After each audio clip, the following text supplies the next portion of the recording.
How has the integration of solar in the grid increased over the last 10 years? We have one of the best grids in the world. If you are a farmer going for solarization of your irrigation, then again support. Artificial intelligence. It also requires a lot of electric power. So how does this impact the green energy transition? Green energy transition requires AI and digital technologies for making it more efficient and impactful. How do we make the market which attracts investments? The whole world exploring the long duration storage, which technologies can help in that. Washing of solar panels requires a lot of water. How do we deal with that problem? Water required in solar plant much less compared to water required in a similar capacity thermal power. Washing of solar panels may cause problem for agriculture. Solar energy is vulnerable to sudden cloud movements and all. Solar energy is a fundamental technology or tool for us in meeting our electricity requirement in an environment friendly. Welcome to this episode of Sustainability Karma. I'm your host Naina Gautam, and joining us today is Dr Mohammad Rihan Alvi, Director General of National Institute of Solar Energy. Welcome to the show. Thank you, Naina, and thank you for inviting me for this talk. And it's always a pleasure talking about solar energy and sustainability. As India moves rapidly towards clean energy, what role solar play in sustainable development?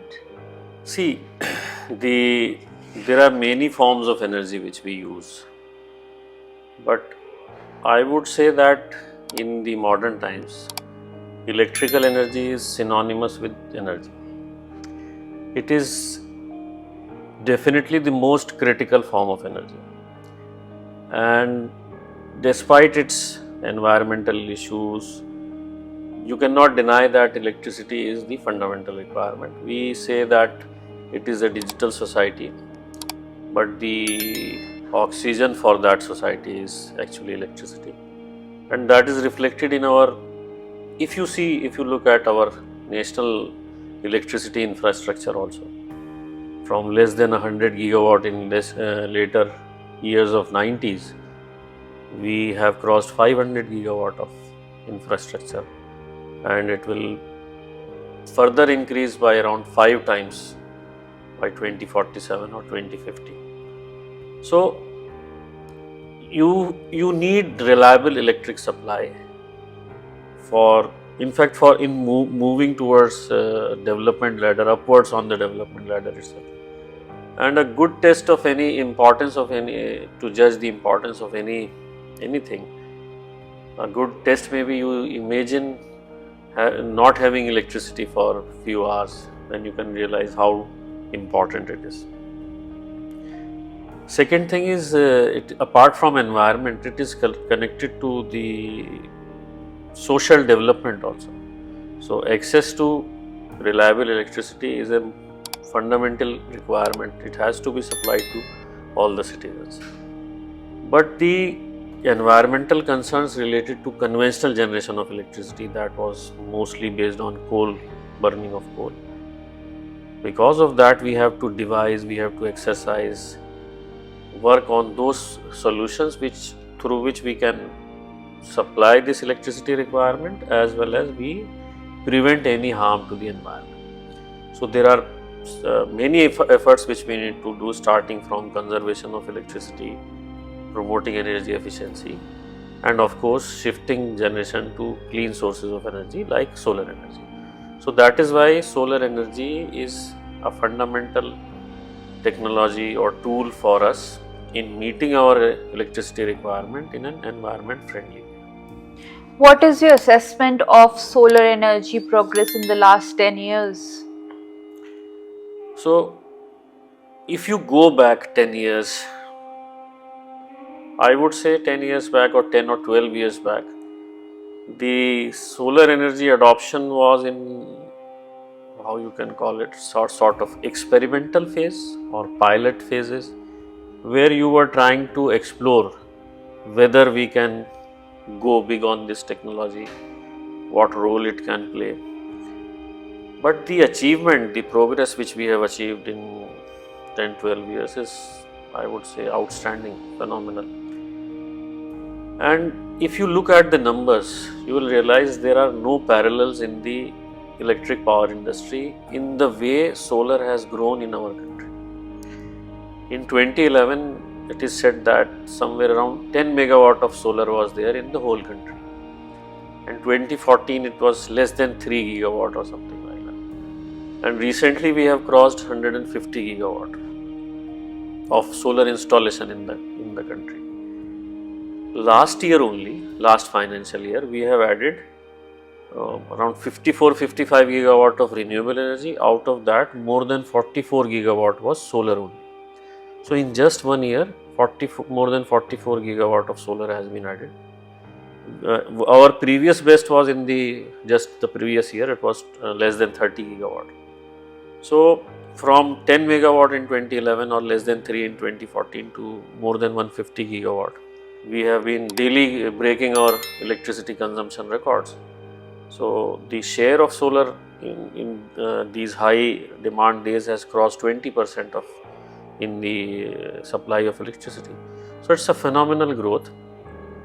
But I would highlight here that apart from addition of capacity, we have moved on the self-sufficiency path also. So the manufacturing of modules was almost non-existent, and in last 3-4 years or 5 years, you can say, it has the officially listed capacity is almost 175 gigawatt. Then cell, the previous stage of that, the manufacturing capacity has crossed 30 gigawatt in that also. And similarly, now we are going for the further down the line, the ingot wafer and polysilicon. And one more aspect which I usually highlight is, I believe solar is the best utilization of solar is in the decentralized form. It's a perfect modular technology. If you are installing a 1 kilowatt small plant, then you require 2-3 modules. If you are installing a gigawatt plant, then again the same modules, only the number stack up. So decentralized way, this is possible with this technology, and probably the first time in the history, apart from diesel generators though that has environmental concerns, you can generate at the point of consumption. At the center of this transition are institutions that drive innovation, research and adoption. How is National Institute of Solar Energy driving this transition? So National Institute of Solar Energy, as you see, when the country is passing through a solarization of our power sector, and being the National Institute of Solar Energy, NISE has an important and a central role to play. So what we are playing, how we are playing this role is, I'll divide it into 4-5 categories. So one of the basic mandates for us is to work with the ministry or support the ministry in the technical matters. So we are implementing agency for approved list of models and manufacturers. This is related to self-reliance in PV manufacturing. Then a similar connected scheme is PLI scheme for high efficiency modules. Again, we are technical supporting agency in that. Then we are supporting technically this PM Surya Ghar as well as PM Kusum, and under the National Green Hydrogen Mission also, we are supporting in many components of that. Apart from that, this capacity building program of ministry, there is Surya Mitra program, so that we are implementing. So this is the direct support to ministry in the technical matters. The R&D questions, because we are a research and technical institute, so we are working on important questions related to research. For example, the reliability of modules once you install in the field, how they are performing, or yearly degradation and all. Then there are new developments, development of new high efficiency modules, perovskite based modules. So we are working on those questions also. Then the new applications, for example, solarization of highways, solarization of fishermen boats, the building integrated PV, new concepts, the concept of agro photovoltaics. So we are working on research on all these questions, and we are working with the industry actually. And we have recently established a startup incubation center also at NISE.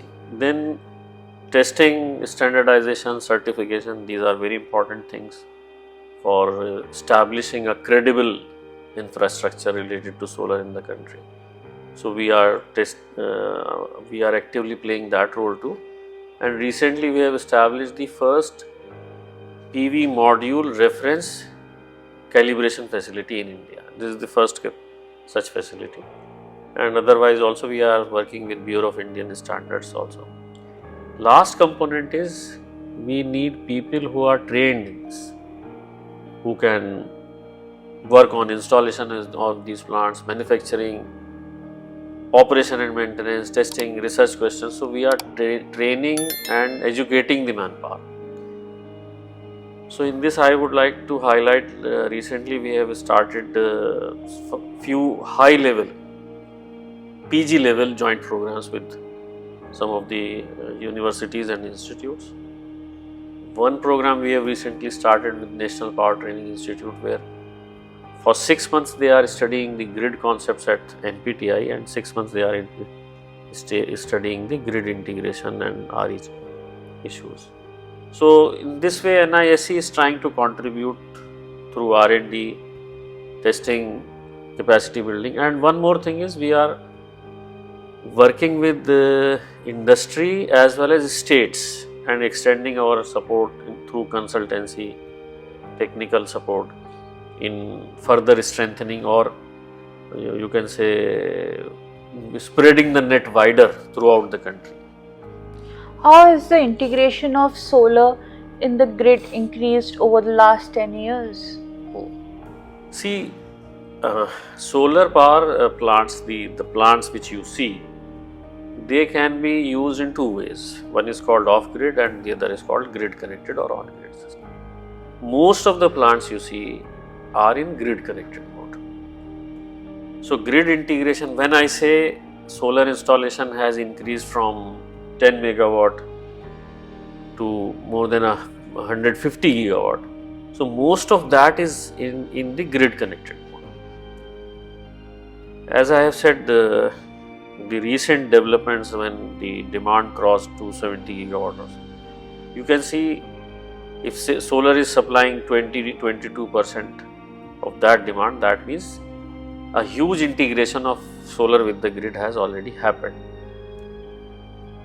There are important initiatives in this also, green energy corridor. So what we are doing is, because sometimes the solar installations are concentrated in some specific states or places. So evacuating that energy from those installations is through green energy corridors. One more very important development is renewable energy management centers.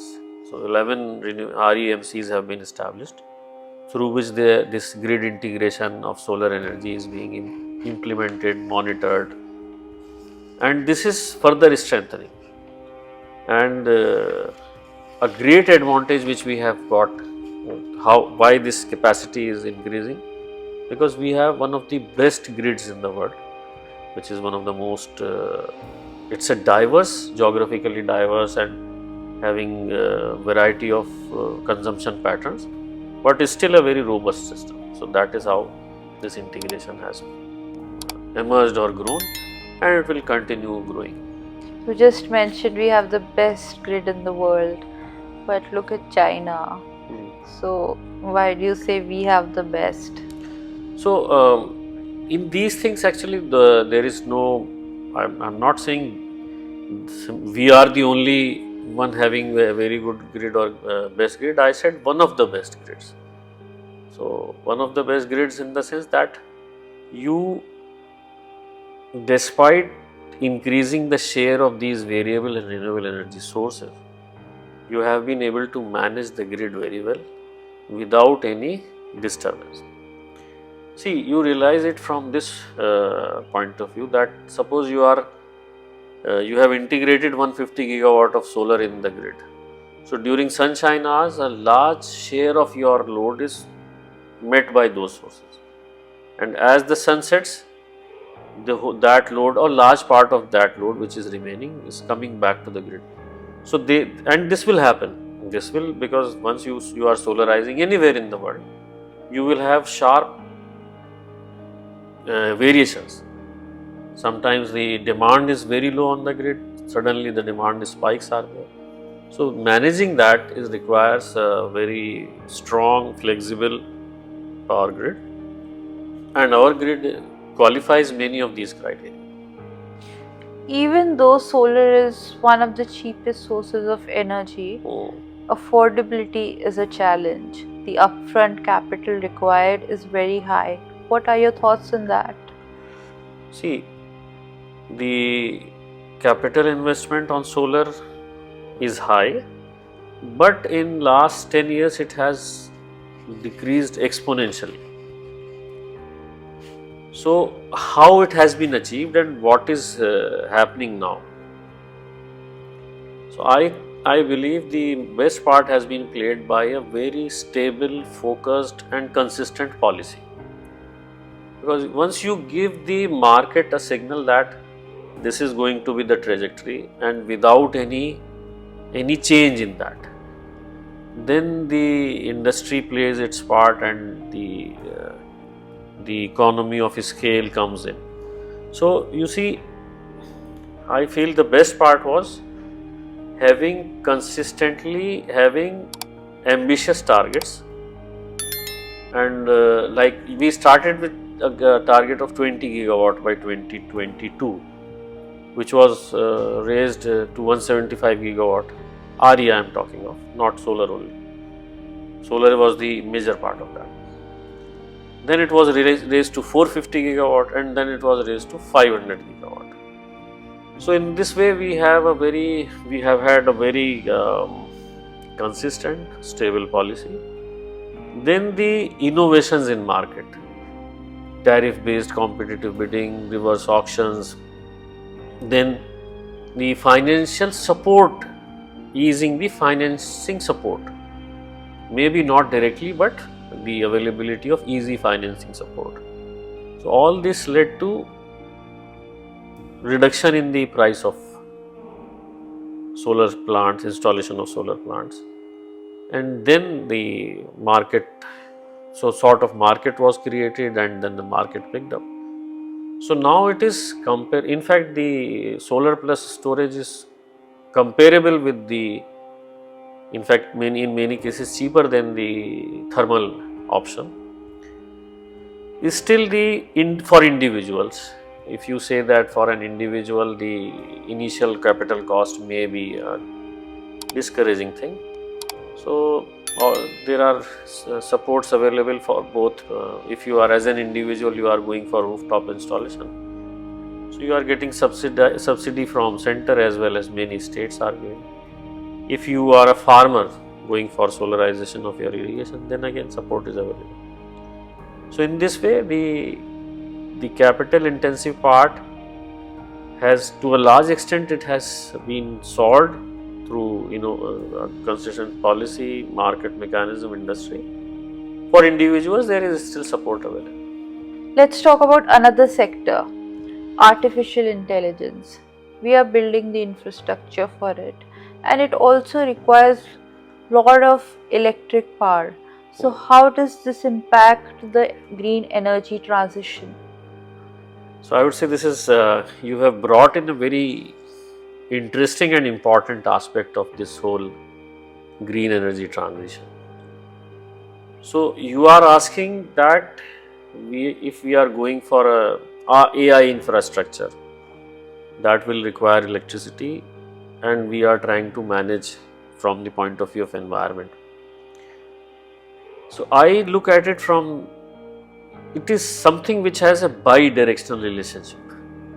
So AI infrastructure requires electricity, which should be green from the environmental point of view.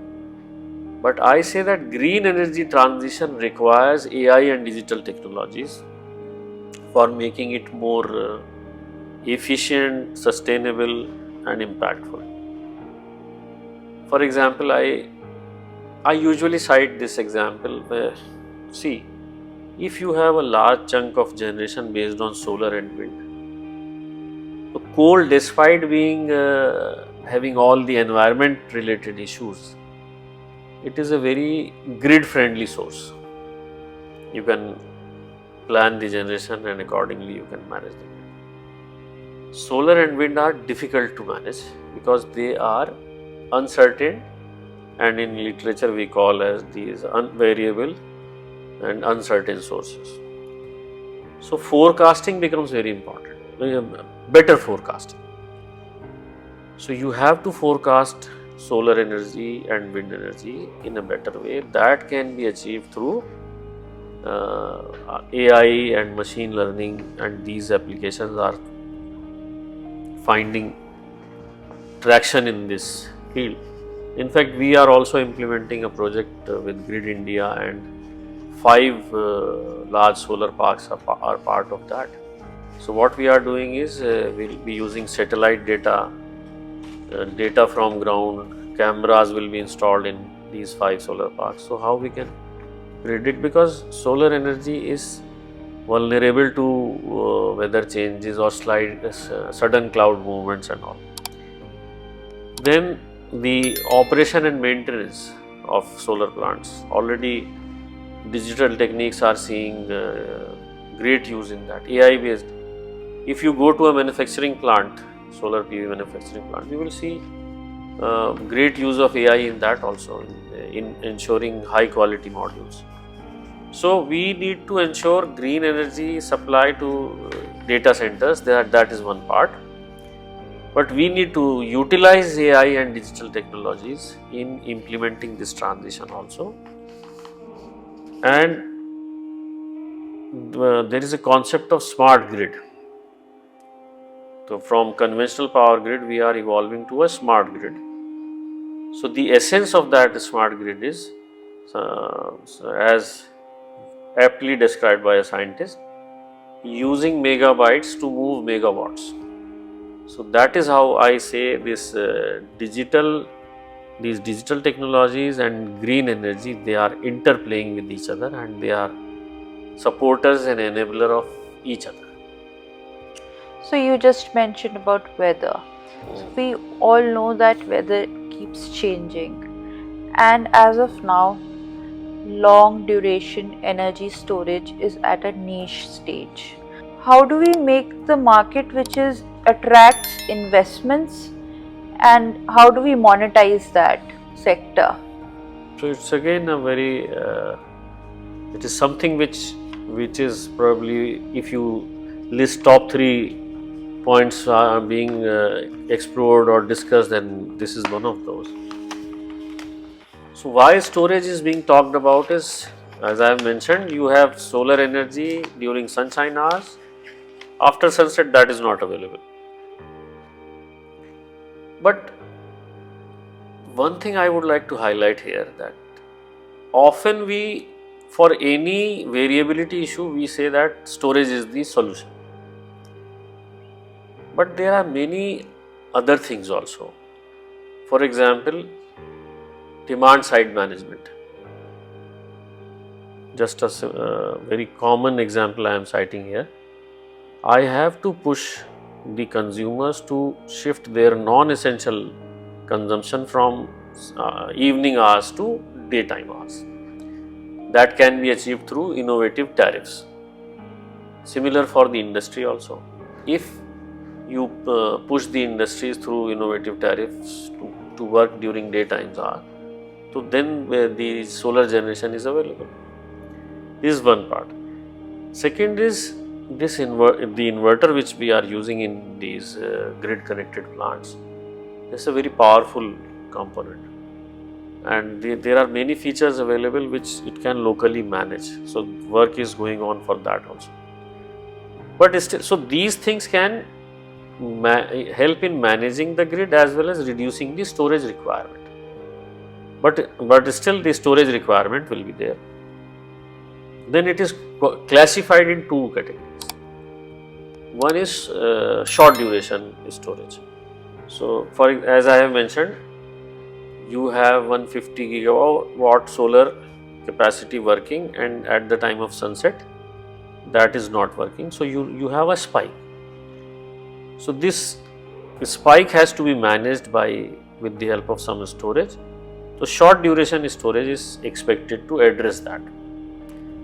Then the long duration storage is inter-regional balance and balancing the overall grid. So that is also required. So one option for that is pumped storage plants. So in our country that is also being pushed at a large scale. So you pump water when excess electricity is available, and during the evening you can pump down that to generate electricity. That's sort of storage. So these are the developments. In battery storage also there is, we are exploring, in fact the whole world is exploring the long duration storage, which technologies can help in that. So flow batteries are being talked about. These batteries can ensure long-term storage. So these are also being explored. Now you have talked about market mechanism also. So you see, the way we are evolving, this storage services will evolve as market service also. So for example, the local distribution company or the grid management requires 2 hours support in the evening. So a developer can provide that support. They can install a storage system and provide the support. So this sort, you will see more and more market linked initiatives and incentives for storage to meet this requirement. As solar infrastructure expands, there will be focus on sustainability of natural resources as well. For example, washing of solar panels requires a lot of water, and we can't deny the fact that India is scarce, and many regions of the world, for example Africa, they are water scarce, the water table is low. So how do we deal with that problem? Now this is an absolutely valid point to discuss, that the whole push for solarization is from the point of view of, primarily from the point of view of sustainability. So the solar sector itself should be an environmental friendly or sustainability friendly. So you have talked about water, so I'll first take up that and then I'll talk about the general issues in that. So first point is, water requirement is there because you need to clean the panels. If you don't clean the panels, then the generation will reduce because of dust accumulation, and the efficiency reduces, so generation reduces. Now, but you know the water required in solar plant is much less compared to water required in a similar capacity thermal power. So in that plant you require very high amount of water compared to a solar plant. So in that aspect also solarization is a better option compared to a thermal plant. Now coming to solar itself, that we should promote the efficient or conservation of water, even if it is much less than compared to thermal. So one option is optimization of panel cleaning. So already AI based, digital technology based in larger plants, developers are using those techniques for monitoring, so that the cleaning is optimized. Second is, very actively people are working, in fact many places it is being used, dry cleaning of panels, cleaning without using water. So that is also happening. So I see it like that, for large plants, through optimization of cleaning schedules, and through using robotic cleaning, robotic dry cleaning, I think the water requirement will be reduced. And for smaller plants, we can sort of create awareness or promote dual use kind of things, or avoiding wastage of water. Now some other aspects related to sustainability in solar sector also. So one important thing is it requires land. So we need to reduce the land requirement. So for that, increasing the efficiency of panels, and we have come a long way. In last 8-10 years only, we have 16% to 24% around we have achieved, and the exploration of perovskites and all, it is expected that it will further increase. That is one aspect. Then another is reuse of panels. So if a panel has served, for example, in the field for 20 years or 25 years, so it may not be suitable for a large plant, or because the new panels have come up, new technology panels, you want to replace that, but it can be suitable for a street light. So that is also being pushed, and in fact we have framed some framework or basic test guidelines for reuse of panels. One more aspect is we are working on PV power plant rating. So usually the plant is evaluated based on its electrical performance. So in this rating framework, we are defining non-electrical environmental parameters also, and a plant will be rated on a scale of 1 to 10, 0 to 10, up maximum 10, and that involves many environmental general parameters.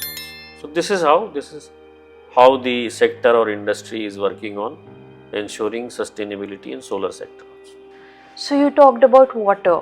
Water reminds me of agriculture. So water is very necessary for agriculture, otherwise it will be impacted. Now agro-photovoltaics is at a niche stage. Do you think that the water used in, for example, cleaning, though you have mentioned there are a lot of technologies that are coming up, but they are not at a fully functional stage. So do you think washing of solar panels may cause problem for agriculture? So when you wash a solar panel by using water only, if you are using some chemicals and all, so then it can be a problem. But in general, we are not talking about cleaning using chemicals. We are talking about diverting. So we are talking about interconnectedness of the solar panels.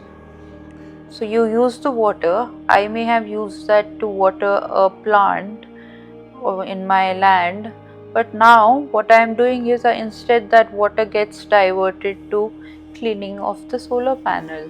That could be harmful for the agriculture. So you are talking about a case where you are using the same land for PV power plant and agri, or you are talking? No, we are talking about, let's say somebody is doing agro-photovoltaics, that is different. But then there is a farmer who doesn't know anything about solar and he just have that, but there is a limited source of water, and now that source of water has already been used for cleaning of solar panels.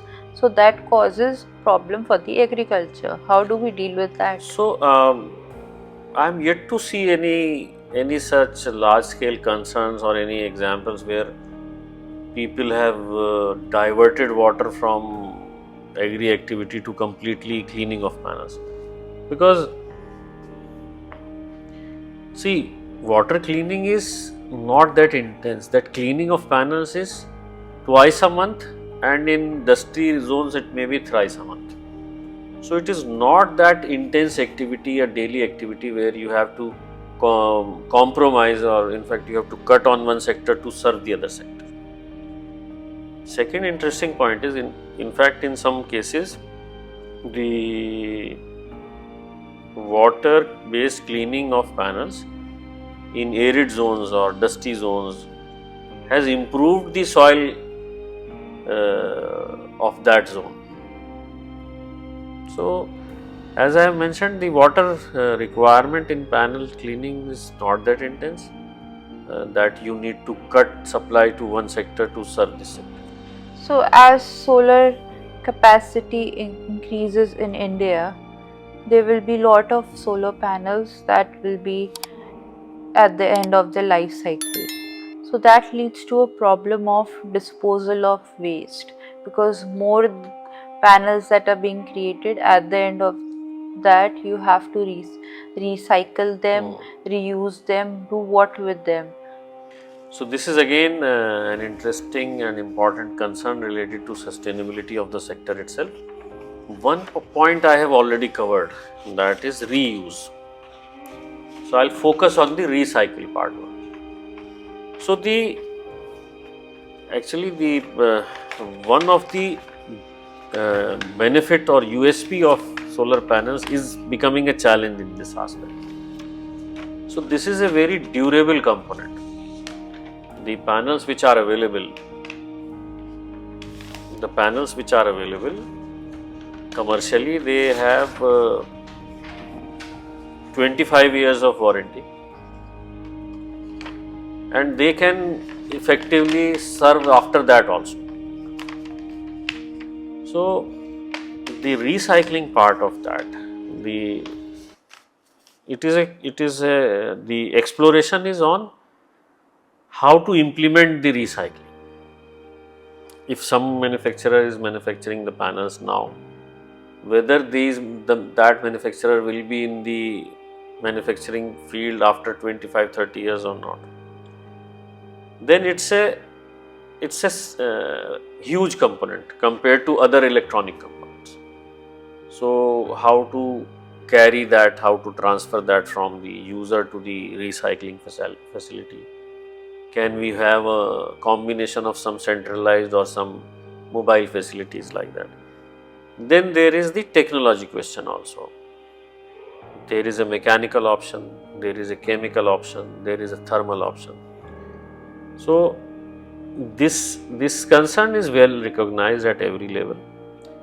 It is being worked upon at every level also, whether it is policy, whether it is research, whether it is the industry.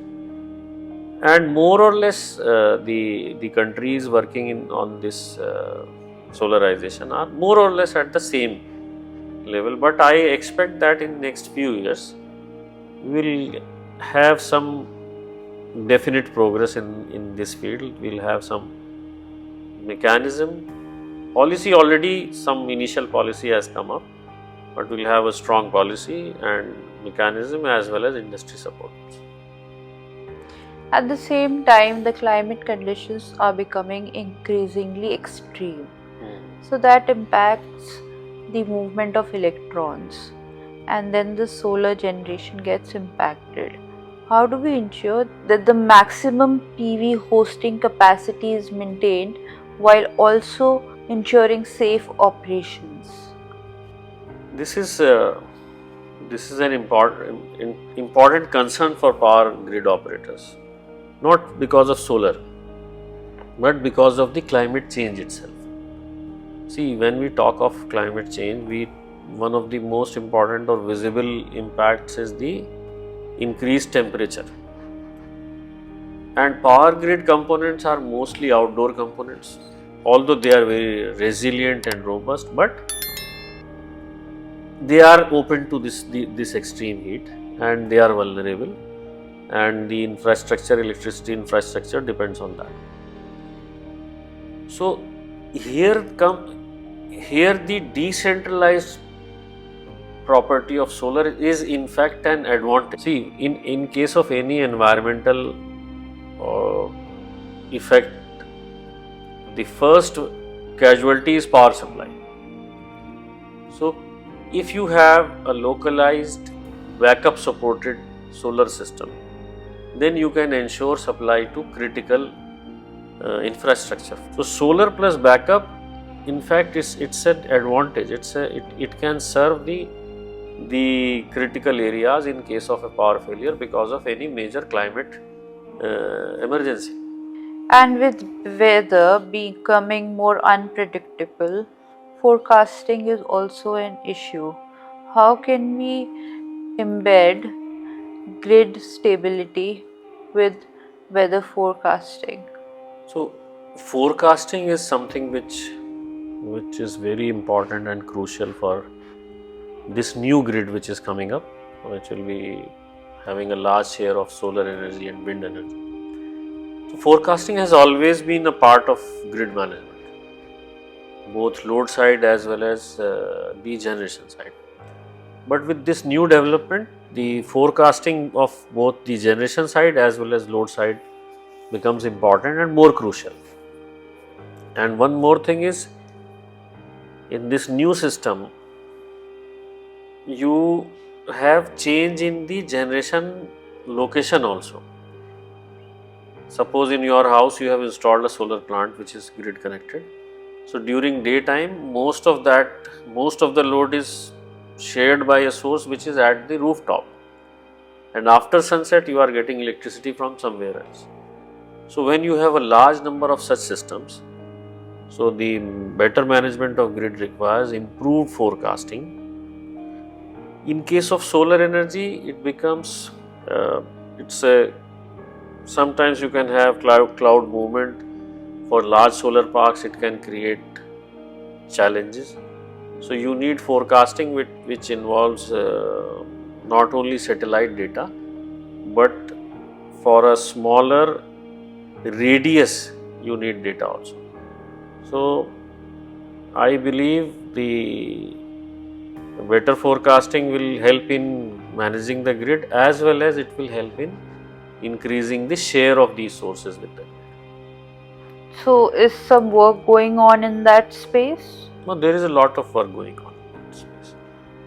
The improvement in the forecasting using AI and machine learning, satellite data also, the work is going on in making it more useful for forecasting of solar and wind by reducing the radius of which the earlier satellite based forecasts were covering, reducing the time interval also. So in these sources you require shorter interval forecast also, intra-hour, intra-day. So in that line the whole system is evolving. Thank you, Dr. Rihan, for this conversation on the future of solar. Thank you, Naina. This is Naina Gautam signing off for Sustainability Karma. Until next time, may we continue turning sunlight into hope. We hope you like this program. We look forward to your feedback on our WhatsApp number 9818120554.